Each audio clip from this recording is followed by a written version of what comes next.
நேரம், இயேசு தொடும் நேரம், இயேசு தொடும் நேரம். Jesus makes you whole, Jesus makes you whole, Jesus makes you whole, Jesus makes you whole. We welcome you for the program Touch Jesus, He saves, He heals. இயேசு தொடும் நேரம் நிகழ்ச்சிக்கு உங்களை அன்புடன் வரவேற்கிறோம். This is the time for you to be made whole and to receive the touch of Jesus. இயேசுவின் தொடுதலையும் அற்புதத்தையும் இப்பொழுது பெறலாம். வேதத்திலே ஆண்டவர் கொடுத்த வார்த்தை இன்றைக்கு காணும்படிக்கு கொலோசியர் புஸ்தகம் 1ஆம் அதிகாரம் 13ஆம் வசனம். கவனிக்கிறீங்களா? இருளின் அதிகாரத்தினின்று நம்மை விடுதலையாக்கி, இருளின் அதிகாரத்திலிருந்து நம்மை விடுதலையாக்கி தமது அன்பின் குமாரனுடைய ராஜ்யத்திற்கு உட்படுத்தினவருமாய் இருக்கிற பிதாவை ஸ்தோத்தரிக்கிறோம். உங்களை என்ன ஆண்டவர் என்ன செஞ்சிட்டாராம்? இருளின் அதிகாரத்திலிருந்து ஆண்டவர் நம்மை விடுதலையாக்கி விட்டார். If there is a power for darkness, there is a power for light. அதாவது இருளின் அதிகாரம் சொல்லுங்க. இருளுக்கு ஒரு அதிகாரம் இருக்குது, வெளிச்சத்திற்கு ஒரு அதிகாரம் இருக்குது. வெளிச்சம் வந்தா இருட்டு தானா போயிடும். இப்போ நான் உங்க வீட்டுக்கு வந்து கதவு தட்டினேன்னா, பாஸ்டர் கொஞ்சம் வெயிட் பண்ணுங்க, நான் இப்பதான் லைட்டு சுவிட்சை போட்டிருக்கிறேன், ஒரு தொடப்பத்தை எடுத்து இருட்டெல்லாம் துரத்திடுறேன், அதுக்கப்புறம் உள்ள வாங்கன்னு நம்ம சொல்றது இல்லை. லைட்டு சுவிட்ச் போட்டு வெளிச்சம் வந்தா இருட்டு என்ன செஞ்சிடும்? தானாய் போய்விடும். இருட்டு நிக்க முடியாது வெளிச்சத்துக்கு முன்னால.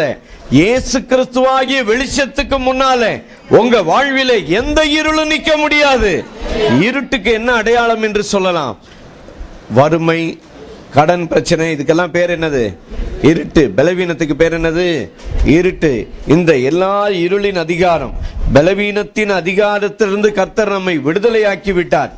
ஏன் அப்படி விடுதலையாக்கினார்? இயேசு கிறிஸ்து கல்வாரி சிலுவையிலே நம்முடைய பலவீனத்தை அவர் சுமந்து தீர்த்தபடியினால் இன்றைக்கு அந்த பலவீனம் என்கிற இருளின் அதிகாரத்திலிருந்து கர்த்தர் நம்மை விடுதலையாக்கி தமது அன்பின் குமாரனுடைய ராஜ்யத்திற்கு என்ன பண்ணி இருக்கிறார்? உட்படுத்தி இருக்கிறார். You are already into the kingdom of God. கவனிக்கிறீங்களா? நீங்க இன்னும் அந்தகாரத்தின் ராஜ்யத்துல கிடையாது. உங்களை என்னை ஆண்டவர் எங்க கொண்டு வந்துட்டார்? அன்பின் குமாரனுடைய ராஜ்யத்திற்கு. என்றைக்கு இயேசுவை ஏற்றுக்கொண்டீர்களோ அன்றைக்கே ஆண்டவர் உங்களை தமது அன்பின் குமாரனுடைய ராஜ்யத்திற்கு உட்படுத்தி விட்டார். யார் யார் இயேசுவை ஏற்றுக்கொண்டிருக்கிறீர்களோ நீங்கள் அத்தனை பேரும் தேவனுடைய அன்பின் குமாரனுடைய ராஜ்யத்திற்கு உட்பட்டவர்களாய் இருக்கிறீர்கள்.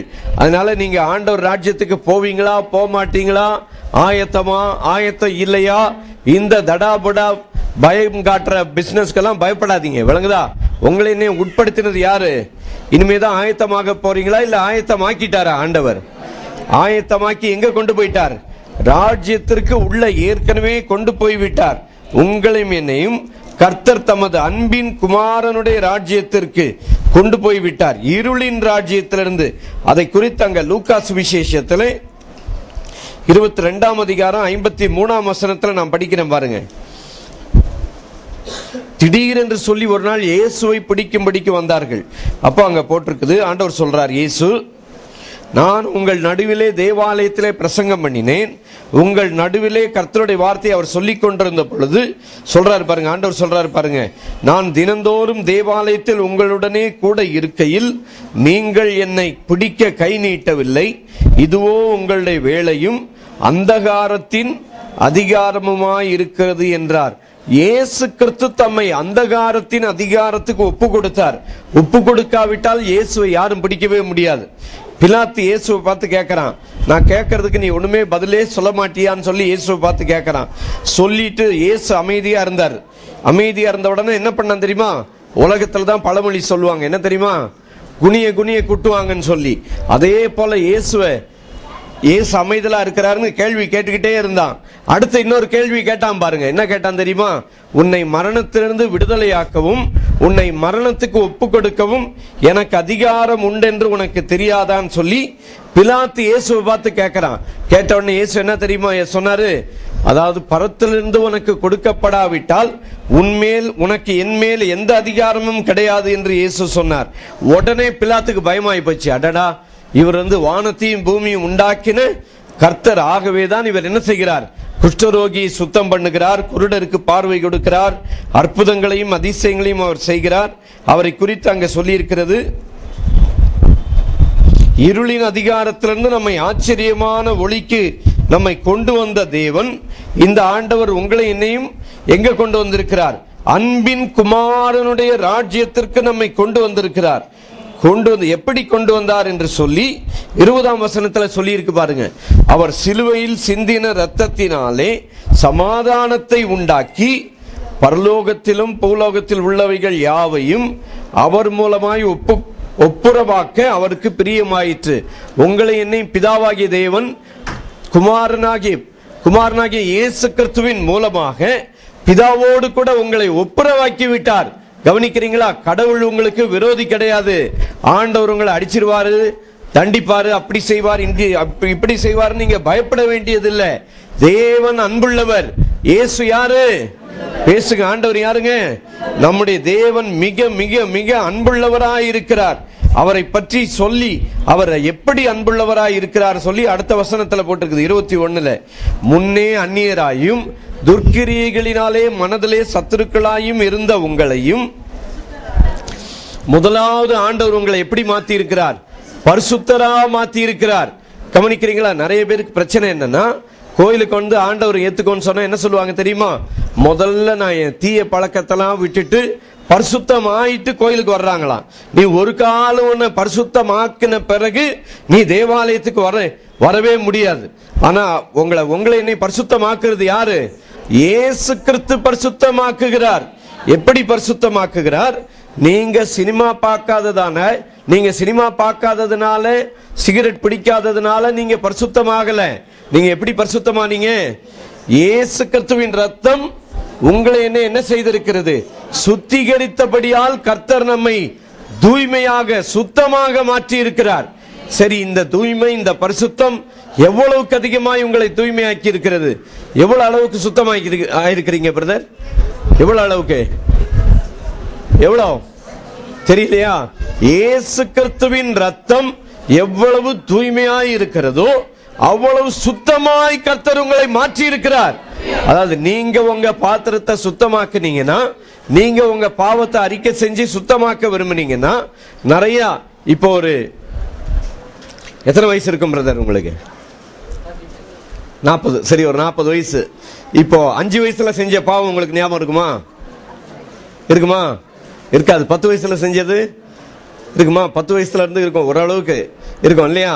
ஒருவேளை உங்க கூட படிச்ச பையன் சொல்றது உங்களுக்கு தெரியுமா என்னன்னு தெரியாது இல்ல.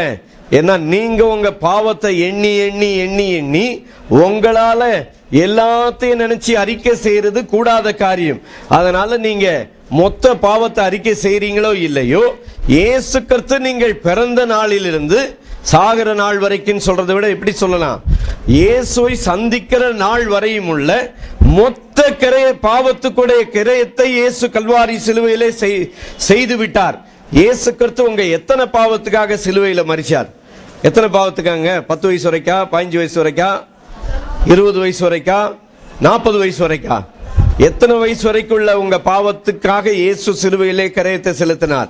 நீங்க பிறந்ததுல இருந்து, கவனிக்கிறீங்களா? நீங்க பிறக்கிறதுக்கு முன்னால 2000 வருஷத்துக்கு முன்னால இயேசு கல்வாரி சிலுவையிலே மரித்த பொழுது நம்முடைய பாவங்கள் எல்லாம் எதிர்காலத்தில் இருந்தது. விளங்குதா?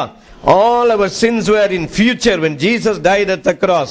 அதாவது இயேசு சிலுவையில மரிக்கும் போது நீங்களும் பிறக்கல, நானும் என்ன செய்யல, பிறக்கல. அதனால நீங்க பிறந்ததுல இருந்து சாகிற வரைக்குரிய மொத்த பாவத்துக்குரிய கரையத்தை தான் இயேசு என்ன செய்தார்? சிலுவையிலே சுமந்து பாவத்தை என்ன செய்து விட்டார்? நிவிர்த்தியாக்கி விட்டார் என்ற வார்த்தை வேதத்தில் சொல்லப்பட்டிருக்கிறது. பாவத்தை ஆண்டவர் என்ன செஞ்சிட்டாரா? நிவிர்த்தியாக்கினதுனாலதான் உங்களை என்னை ஆண்டவர் என்ன ஆக்கி இருக்கிறார்? பரிசுத்தமாக்கி இருக்கிறார். கவனிங்க, நான் வாசிக்கிறேன். கொலோசியர் 1:21 ஆண்டவர் உங்களை என்னை பத்தி என்ன சொல்றார்? சத்துருக்களாய் இருந்த உங்களையும் என்னையும், நீங்க ஆண்டவருக்கு விரோதி கிடையாது, நீங்க ஆண்டவருக்கு என்ன கிடையாது? சத்துரு கிடையாது. You are not an enemy to God. விளங்குதா? ஆண்டவர் உங்களுக்கு விரோதி இல்ல, உங்களை அடிக்கிறவர் இல்ல, உங்களை கண்டிக்கிறவர் கிடையாது. இதை ஒரு நாள் போன வாரத்துக்கு முந்தின வாரம் ஒரு பாஸ்டர் மீட்டிங்ல போய் சொன்னேன். ஆண்டவர் கண்டிக்கிறவர் கிடையாது அப்படின்ன ஒருத்தர் சண்டைக்கு வந்துட்டார். திருப்பி மறுபடி போன்ல ஆண்டவர் கண்டிப்பாரா இல்லையா சொல்லுங்க பாஸ்டர் அப்படின்னார். நான் சொன்னேன், எனக்கு தெரிஞ்சது கொலோசியர் 1:21. உன் விளக்கம் எனக்கு வேண்டாம், வேதத்திலிருந்து விளக்கம் சொல்றேன் பார்த்துக்கோன்னு சொன்னேன். கொலோசியர் 1:21 என்ன சொல்லுகிறது? சத்துருக்களாய் இருந்த உங்களையும் பரிசுத்தராகவும் குற்றம் அற்றவர்களாகவும் கண்டிக்கப்படாதவர்களாகவும் தமக்கு முன் நிறுத்தும்படியாக அவருடைய மாம்ச சரீரத்தில் அடைந்த மரணத்தினாலே இப்பொழுது ஒப்புரவாக்கினார். ஆண்டவரே என்ன செய்யறதில்ல, கண்டிக்கிறவர் கிடையாது. சரி, அதுக்கு ஒரே ஒரு வசனம் மட்டும் சொல்றேன் நினைக்காதீங்க. யார ஆண்டவர் கண்டிப்பார்னு வேதத்துல பார்த்தலாமா? வேதத்துல ஒரே ஒரு அதிகாரம் தான் இருக்குது, யூதா என்ற நிருபம். அதுல நிறைய அதிகாரம் கிடையாது. அந்த யூதா நிருபத்துல 15ஆம் வசனத்துல என்ன போட்டிருக்குன்னு பாருங்க. யார ஆண்டவர் கண்டிப்பாருன்னு சொல்லி போட்டிருக்கு பாருங்க. தமக்கு விரோதமாய் அவபக்தியின் உள்ள பாவிகள் பேசின கடினமான வார்த்தைகள் எல்லாவற்றின் நிமித்தமும் அவர்களை கண்டிக்கிறதற்கும். யார் ஆண்டவர் கண்டிப்பாரு? அவபக்தியுள்ள பாவிகளை என்ன செய்யறார்? கண்டிக்கிறதற்கு. இன்னும் இருக்கு பாருங்க அடுத்த பாதி. ஆயிரமான தமது பரிசுத்தவான்களோட கூட கர்த்தர் வருகிறார். எல்லாரும் சேர்ந்து சொல்லுங்க, கர்த்தர் வருகிறார். இவ்வளவுதானா? கர்த்தர் வர்றாருன்னு உங்களுக்கு சந்தோஷம் இல்லையா? யார் வர்றது சொல்லுங்க, வருகிறது யாரு? ஏன் கர்த்தர் வர்றாரு? உங்களெல்லாம் பயங்காமிச்சு நரகத்துல தள்ளுறதுக்கு இல்ல, அவபக்தியுள்ள பாவிகளை கண்டிக்கிறதற்கும். விசுவாசி ஆண்டவர் கண்டிக்கிறவர் கிடையாது. ஹலோ, நல்ல செய்தி தானா? ஆண்டவர் யாரை கண்டிப்பாரு? அவபக்தியுள்ள பாவிகளை கண்டிக்கிறதற்கும் ஆயிரமான பரிசுத்தவான்களோட கூட கர்த்தர் என்ன செய்கிறார்? வருகிறார். ஆமென், ஹல்லேலூயா. கர்த்தர் யாரை கண்டிக்கிறதுக்கு வர்றார்? விசுவாசி இல்ல, அவபக்தியுள்ள பாவிகளை கண்டிக்கும்படிக்கு அவர் வருகிறார். சரி, இப்ப இத சொன்ன உடனே நிறைய பேருக்கு உள்ளத்துல உடனே ஸ்ட்ரைக் ஆகும். என்ன தெரியுமா? பரிசுத்த ஆவியானவர் பாவத்தை குறித்து, நீதி குறித்தும், நியாய தீர்ப்பை குறித்தும் கண்டித்து உணர்த்துவார் மட்டும் மனசுல நிக்கும். ஆனா நடுவில் ஒரு வார்த்தை எடுத்து போட்டாங்க. எதை எடுத்து போட்டாங்க?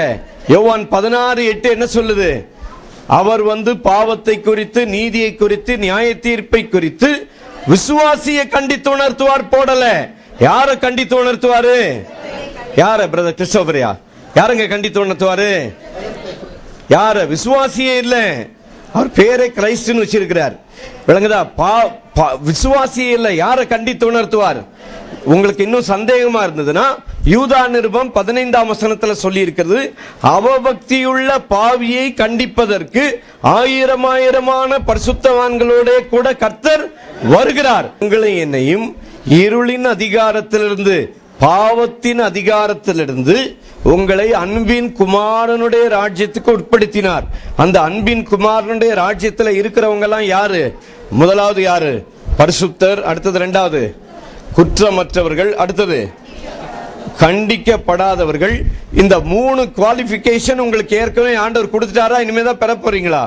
இயேசுவை ஏற்றுக்கொண்ட எல்லாரையுமே ஆண்டவர் என்ன மாத்திட்டாரு? பரிசுத்தவான்களாய் ஆண்டவர் மாற்றி விடுகிறார். விளங்குதா? அதாவது நீங்க ஆதாமுக்குள்ள பிறந்ததுனால பாவியா இருந்தீங்க, பாவத்துல பிறந்ததுனால நீங்க என்றைக்கு இயேசு கிறிஸ்துவை ஏற்றுக்கொண்டீர்களோ அன்னைக்கே ஆண்டவர் உங்களை யாரா மாத்திடுறாரு? பரிசுத்தவானா ஆண்டவர் மாற்றி விடுகிறார். நான் சொல்றது விளங்குதா? இயேசு கிறிஸ்துவை தாவீது சொல்லுகிறான், என் தாய் என்னை பாவத்திலே கற்பந்தரித்தாள். அதனால ஒவ்வொருத்தரும் நம்ம பிறக்கிறதே இருட்டுக்குள்ள பிறந்து, இயேசுவை ஏற்றுக்கொள்ளாதவர்கள் இருட்டிலே பிறந்து ஆதாமுக்குள்ளே வாழ்ந்து இருட்டிலேயே மரித்து விடுகிறார்கள். அவர்களுக்கு வெளிச்சமும் கிடையாது, அன்பின் குமாரனுடைய ராஜ்யமும் கிடையாது. ஆனா உங்களுக்கு எனக்கு ஒரு நல்ல செய்தி, இயேசுவை ஏற்றுக்கொண்டவர்கள் மறுபடியும் பிறந்தவர்கள். ஆண்டவர் சொன்னார், ஒருவன் மறுபடியும் பிறவாவிட்டால் தேவனுடைய ராஜ்யத்தை காண மாட்டான் என்று சொன்னார். If a man is not born again, இங்கிலீஷ்ல போட்டிருக்குது if a man is not born again என்று சொல்லி.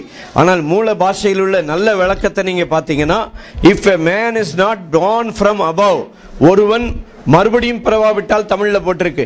ஆனால் அதுல கிரேக்க பதத்துல என்ன சொல்லியிருக்கு தெரியுமா? ஒருவன் உன்னதத்திலிருந்து பிறவாவிட்டால் தேவனுடைய ராஜ்யத்திலே பிரவேசிக்க முடியாது. நீங்களும் நானும் பூமியிலிருந்து பிறந்தவர்கள் அல்ல. ஆண்டவர் இயேசு உங்களை எப்படி பிறக்க வைத்திருக்கிறார்? மறுபடியும் வேதத்துல, நான் சொல்றது உங்களுக்கு புரியலன்னா வேதத்தில் இருக்கிற வார்த்தையை சொல்லிடுங்க. ஆண்டவர் உங்களை என்ன எப்படி பிறக்க வச்சிருக்கிறார்? மறுபடியும் பிறக்க வைத்திருக்கிறார். மூல பதத்தில் என்ன சொல்லியிருக்கனா, உன்னதத்திலிருந்து பிறக்க வைத்திருக்கிறார். ஆண்டவர் யோவான் சுவிசேஷத்தில் இயேசு கிறிஸ்து சொன்னார், நீங்கள் தாழ்விலிருந்து உண்டானவர்கள், நான் உயர்விலிருந்து உண்டானவன் என்று ஆண்டவர் சொன்னார். அது மட்டும் இல்லாமல் உங்களை என்னை ஆண்டவர் எப்படி பிறக்க வைத்திருக்கிறார் என்று சொல்லி 1 பேதுரு 1:23 நினைக்கிறேன், நீங்களும் நான் எப்படி பிறந்திருக்கிறோம் சொல்லிட்டு அங்க போட்டிருக்கு பாருங்க, வாசிக்கிறீங்களா? அதான் நீங்களும் நான் எப்படி பிறந்திருக்கிறோம், அழிவுள்ள வித்தினாலே அல்ல, கவனிக்கிறீங்களா, என்றென்றைக்கும் நிற்கிறதும், கவனிக்கிறீங்களா, ஜீவனுள்ள தேவ வசனமாகிய அழிவில்லாத வித்தினாலே. ஒரு நாள் இந்த பூமியிலே மனுஷனுடைய வித்தினாலே ஆதாமுக்குள்ளாக நீங்கள் பிறந்தீர்கள். இப்ப நீங்க மறுபடியும் எப்படி பிறந்திருக்கிறீங்க? இயேசு கிறிஸ்துவை ஏற்றுக்கொண்டவர்கள் வேத வசனமாகிய அழிவில்லாத வித்தினாலே மறுபடியும் ஜெனிப்பிக்கப்பட்டிருக்கிறீர்களே. உங்களை மறுபடியும் பிறக்க வச்சபடியினாலே கிறிஸ்துவுக்குள்ள பிறந்த எவரும் பரிசுத்தவான் பாவியாக முடியாது. கவனிக்கிறீங்களா? இயேசு கிறிஸ்துவுக்குள்ளாக பிறந்த மனுஷன் மறுபடியும் ஆதாமுக்குள்ள பிறக்கவே முடியாது. நான் சொல்றது எத்தனை பேருக்கு புரியுது? நான் சொல்றது இன்னும் விளங்கல்னா, நீங்க இன்னும் இயேசுவை ஏற்றுக்கொள்ளலன்னா இன்றைக்கு இந்த இடத்துல விட்டு போறதுக்கு முன்பதாக இயேசு கிறிஸ்துவுக்குள்ளாக பிறந்து விடுங்கள். நீங்க இயேசு கிறிஸ்துவுக்குள்ளாக பிறந்துட்டீங்கன்னு வச்சுங்க, மறுபடியும் நீங்க ஆதாமுக்குள்ள என்ன செய்ய முடியாது? பிறக்கவே முடியாது. உங்களையும் என்னையும் 4 குவாலிபிகேஷன் எல்லாரும் மறக்காதீங்க. இப்ப என்ன கத்துக்கிடுறோம்? 1 கொலோசியர் 1:21 என்னென்ன சொல்லுங்க? பரிசுத்தர், குற்றமற்றவர்கள், கண்டிக்கப்படாதவர்கள், பரிசுத்தராகவும் குற்றமற்றவர்களாகவும் கண்டிக்கப்படாதவர்களாக உங்களை என்னை பிதாவானவர் இயேசு கிறிஸ்து நமக்காக செய்த புண்ணியத்தின் நிமித்தமாக தமக்கு முன்பாக உங்களை ஏற்கனவே நிறுத்திட்டாரு. அதனால நீங்க பரலோகம் போக மாட்டீங்கன்னு சொல்லிட்டு பயப்படாதீங்க. விளங்குதா? நீங்கள் அழிவுள்ள வித்தினாலே இல்ல, அழிவில்லாத வித்தாகிய தேவ வசனத்தினாலே மறுபடியும் பிறந்திருக்கிறீர்கள். நீங்கள் நானும் இயேசுவை என்னைக்கு ஏற்றுக்கொண்டீர்களோ அன்னைக்கு மறுபடியும் பிறந்திருக்கிறீர்கள். சொல்லுங்க, இயேசுவே ஆண்டவர். சொல்லுங்க, மறுபடியும் சொல்லுங்க, இயேசுவே ஆண்டவர். அதாவது நீங்க நினைக்கிறீங்க நீங்க தான் இயேசுவே ஆண்டவர் சொல்றன்னிட்டு. 1 கொரிந்தியர் 12:3 சொல்லுகிறது, பரிசுத்தாவின் துணை இல்லாமல் எந்த மனுஷனும் இயேசு கிறிஸ்துவை ஆண்டவர் என்று என்ன முடியாது, சொல்ல முடியாது. அதனால உங்களுக்கு இயேசு கிறிஸ்துவே ஆண்டவர் என்று சொல்ல வச்சது யாரு? பரிசுத்த ஆவியானவர். எந்த பரிசுத்த ஆவியானவர் உங்களை இயேசுவே ஆண்டவர் சொல்ல வைக்கிறாரோ, பரலோகத்துல உங்களை கொண்டு போய் சேர்க்கிற வரைக்கும் அவர் உங்களை காக்க வல்லவராய் இருக்கிறார். அதை பத்தி அதே யூதா நிருபத்துல 24ஆம் வசனத்துல போட்டிருக்கு பாருங்க, வலுவாதபடி உங்களை காக்கவும் தமது மகிமையுள்ள சன்னிதானத்திலே மிகுந்த மகிழ்ச்சியோட உங்களை மாசற்றவர்களாய் தமக்கு முன்பாக நிறுத்தவும். அதாவது உங்களை என்னையும் மாசற்றவர்களாக பிதா முன்பாக இயேசு உங்களை நிறுத்திவிட்டார். ஆமென். நீங்களும் நானும் யாரு? மாசற்றவர்கள். யாரு? இங்க இருக்கிற ஒவ்வொருத்தரும் யாரு? மாசற்றவர்கள். ஒவ்வொருவரும் பரிசுத்தம் உள்ளவர்கள். அடுத்தது ஒவ்வொருவரும் யாரு? குற்றமற்றவர்கள், கண்டிக்கப்படாதவர்கள். ஒவ்வொருவரும் யாரு? மாசற்றவர்கள். நீங்களும் நானும் யாரு? பரிசுத்தர், குற்றம் இல்லாதவர்கள். யாரை பத்தி சொல்லிட்டு இருக்கிறேன்? இயேசு கிறிஸ்துவுக்குள்ளாக பிறந்தவர்கள். ஒருவேளை நீங்க இன்னும் இயேசு கிறிஸ்துவுக்குள்ளாக பிறக்கலன்னு வச்சுக்கிடுங்க. அது எப்படிங்க இயேசு கிறிஸ்துவுக்குள்ள பிறக்கிறது? ஒரு பெரிய மத தலைவன் இயேசுவிடத்துல கேட்டான், நான் ஏற்கனவே இந்த உலகத்துல பிறந்துட்டேன், நான் எப்படி டபக்குன்னு எங்க அம்மா வயிற்றுக்குள்ள போயிட்டு மறுபடியும் பிறப்பனான்னு ஒரு கேள்வியை கேட்டான். கவனிக்கிறீங்களா? வேதத்துல நிக்கோதேமுன்ற ஒருத்தன் இயேசு கிட்ட கேட்டான், மறுபடி பிறக்க சொல்றீங்களே, ஏற்கனவே இந்த உலகத்துல பிறந்துட்டேன், இந்த உலகத்துல என்ன சொல்றாங்க தெரியுமா? மறுபடி எப்படி பிறப்பாங்களாம்? நாயா பிறப்பாங்களாம், பூனையா பிறப்பாங்களாம், பன்னியா பிறப்பாங்களாம். போன ஜென்மத்துல நான் என்னவோ இருந்தனோ தெரியல, இந்த ஜென்மத்துல நான் மனுஷனா பிறந்துட்டேன்னு சொல்றத நான் கேட்டிருக்கிறேன். இவங்க என்னவா போன ஜென்மத்துல என்ன பிறந்திருக்கிறாங்களாம்? ஒருவேளை எலியா பிறந்தாங்களா என்னவோ தெரியல. அதனாலதான் ஒரு சில ஆள் ஒல்லியா இருக்குது. இல்லை, இந்த ஜென்மமும் இல்லை. அன்றியும் மரிப்பதும் பின்பு நியாய தீர்ப்பு அடைவதும் மனுஷனுக்கு நியமிக்கப்பட்டிருக்கிறது. ஒரு நாள் பிறக்கிறீங்க, ஒரு நாள் மரிக்க போறீங்க. அதோட இந்த வாழ்க்கை என்ன செய்தது? முடிந்தது. நீங்க மரித்த பிறகு நித்திய காலமாய் பரலோகத்திலே அன்பின் குமாரனுடைய ராஜ்யத்திலே வாழ்கிற பாக்கியத்தை இயேசு நமக்கு உண்டாக்கி இருக்கிறார். அந்த இயேசுவோடு கூட வாழ்கிற பாக்கியம் எப்படி கிடைக்குது? எப்படி கிடைக்குது சொல்லுங்க? எப்படிங்க? இயேசுவை சொல்லுங்க. இயேசுவை உள்ளத்துல சொந்த இரட்சகராக ஏற்றுக்கொள்ளுகிறவர்களுக்கு என்ன கிடைக்கிறது?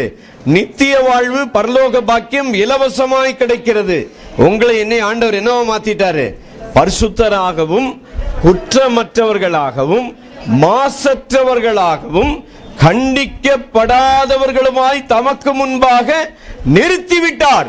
எப்படி நிறுத்தினார்? தம்முடைய மாம்ச சரீரத்தில் அடைந்த மரணத்தினாலே அப்படி நிறுத்தினார் என்று சொல்லி இருக்கிறது. இப்போ இந்த இயேசுவை பத்தி நான் சொல்றேன் பாருங்க.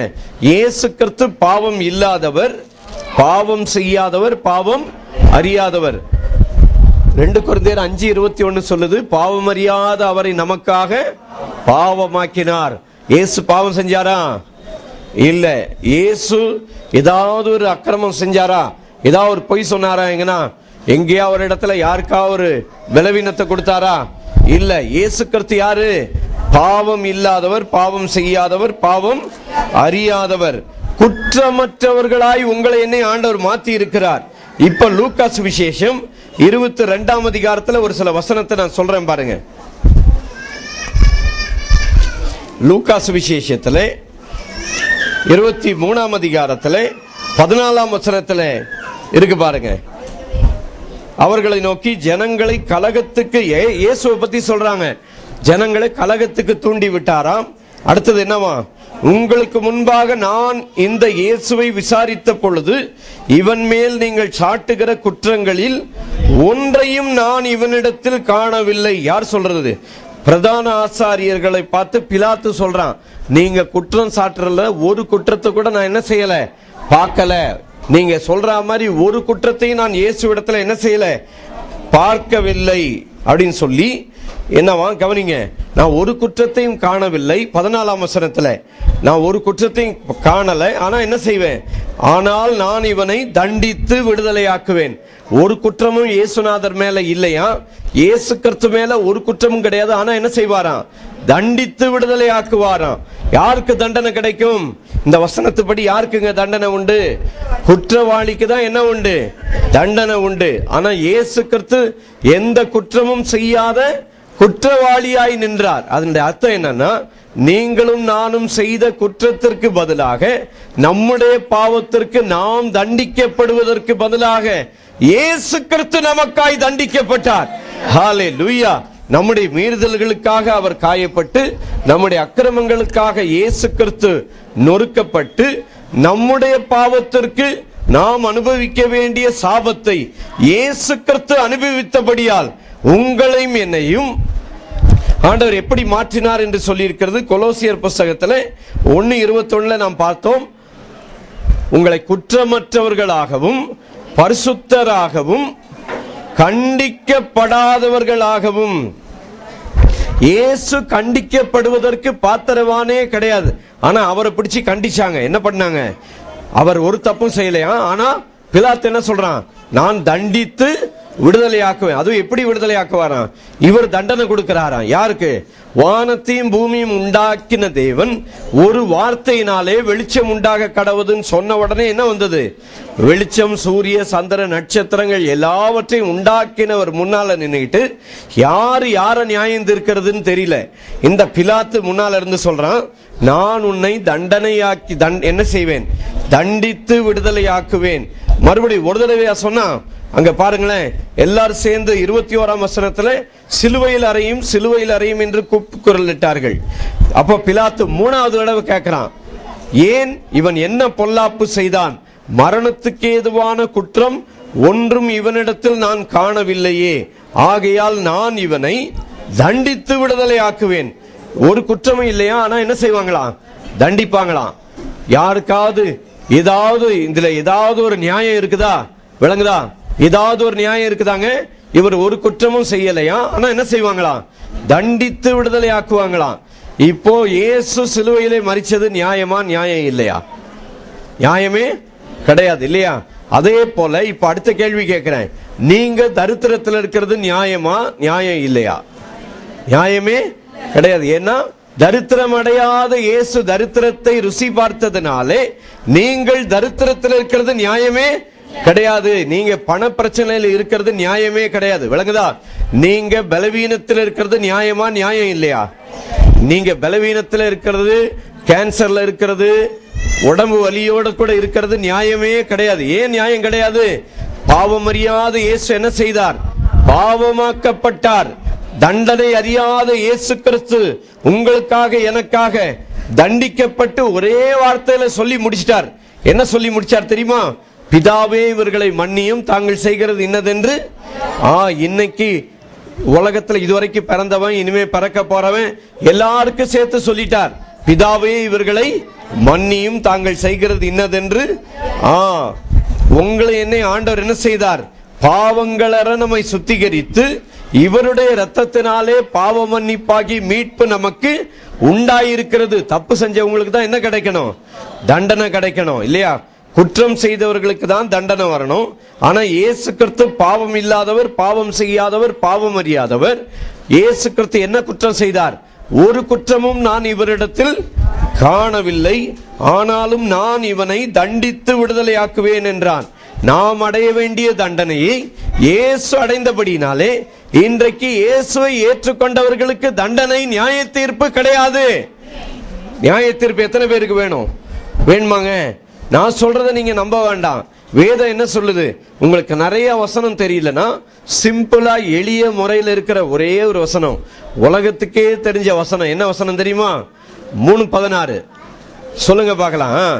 தேவன் தம்முடைய ஒரே பேரான குமாரனை விசுவாசிக்கிறவன் எந்த கந்தசாமி, கோவிந்தசாமி, முன்சாமியா இருந்தாலும் சரி, அவன் என்ன செய்ய மாட்டான்? அவன் கெட்டு நரகத்துக்கு போக மாட்டான். Any Tom, Dick and Harry who will accept Jesus will never perish but will have everlasting life. விளங்குதா? Any Tom, Dick and Harry னா என்ன அர்த்தம்? இங்கிலீஷ்ல ஈஸியா சொல்லிடுவாங்க. எந்த டாமா இருந்தாலும் சரி, எந்த any Tom, Dick and Harry சொல்லுவாங்க. தமிழ்ல எந்த கந்தசாமி, எந்த கோவிந்தசாமி, எந்த முன்சாமி, எந்த சாமியா இருந்தாலும் இயேசுவை ஏற்றுக்கொள்ளுகிறவன் எவனோ அவனுக்கு ஆக்கினை தீர்ப்பு இல்லை. இன்னும் சந்தேகமா இருந்ததுன்னா யோவான் 5:24 சொல்றேன், கேளுங்க. என் வசனத்தை கேட்டு நம்முடைய நிகழ்ச்சியை டிவியில அடிக்கடி பார்க்கறவங்க கூட இந்த வசனத்தை மனப்பாடம் பண்ணிடுவாங்கன்னு நினைக்கிறேன். அடிக்கடி இந்த வசனத்தை சொல்லி சொல்லி இப்ப எல்லாரும் சேர்ந்து சொல்லுங்க பார்க்கலாம். 5:24 என் வசனத்தை கேட்டு என்னை அனுப்பினவரை விசுவாசிக்கிறவனுக்கு நித்திய ஜீவன் உண்டு. அவன் அடுத்த பாவம் செஞ்சான்னா அவனுக்கு நித்திய ஜீவன் கெட்டு போயிடும். பிராக்கெட்ல போடல, என்ன போட்டிருக்குது?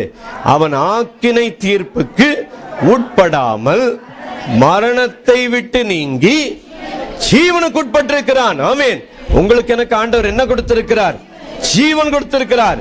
எப்பேற்பட்ட பாவியா இருந்தாலும் நம்முடைய பாவத்திற்குரிய அளவு வேதத்துல என்ன போட்டிருக்கு சொல்லுங்க பார்க்கலாம். 103ஆம் சங்கீதத்துல உங்க பாவம் எவ்வளவுங்க பெருசா இருக்குது? எவ்வளவு பெருசு சொல்லுங்க பார்க்கலாம். மேற்குக்கும் கிழக்குக்கும் எவ்வளவு தூரமோ அவ்வளவு தூரமாய் இருந்த நம்முடைய பாவங்களை நம்மை விட்டு விலக்கினார். உங்க பாவத்தையும் என் பாவத்தையும் ஆண்டவர் என்ன செஞ்சிட்டாரு? ஒரு காலம் நிவிர்த்தி செய்யக்கூடாத ஆட்டு ரத்தம், மாட்டு ரத்தத்துல நம்ம மன்னிக்கப்படல. விளங்குதா? என்றென்றைக்கும் பாவத்தை நிவிர்த்தி செய்கிற இயேசு கிறிஸ்துவின் ரத்தம் என்ன செய்யுமா? சகல பாவங்களையும் நீக்கி நம்மை சுத்திகரிக்கும், பாவத்தை நீக்கும் போட்டிருக்குது. இன்னும் உங்களுக்கு தெளிவா வசனம் வேணும்னா 1 யோவான் 2:2 சொல்லி இருக்குது. என்ன போட்டிருக்கு தெரியுமா? நம்முடைய பாவங்களை நிவிர்த்தி செய்கிற. நிவிர்த்தினா என்னங்க அர்த்தம்? மறுபடியும் வந்துருமா? உங்களை நரகத்துக்கு மறுபடியும் அந்த பாவம் தள்ளிடுமா? நிவிர்த்தினா என்னங்க? He will remove your sins. Hallelujah. இதோ உலகத்தின் பாவத்தை சுமந்து தீர்க்கிற தேவ ஆட்டுக்குட்டி. அதாவது இன்னைக்கு பிதாவானவர் உங்களை என்னை ஆராய்ச்சி செய்து பார்க்க முடியாது. போன வாரம் ஒரு உதாரணம் வச்சு பிரசங்கம் பண்ண, அந்த கேசட்ல 15 நிமிஷம் நடுவில் பிரசங்கம் காணா போயிடுச்சு. அதனால அதை டிவியில போட முடியலன்னு வச்சுங்க. இப்ப எங்க ஆடு இங்க வரியாடா? இந்த பையன் திடீர்னு ஓடி போயிடுவான், நிக்க மாட்டான்.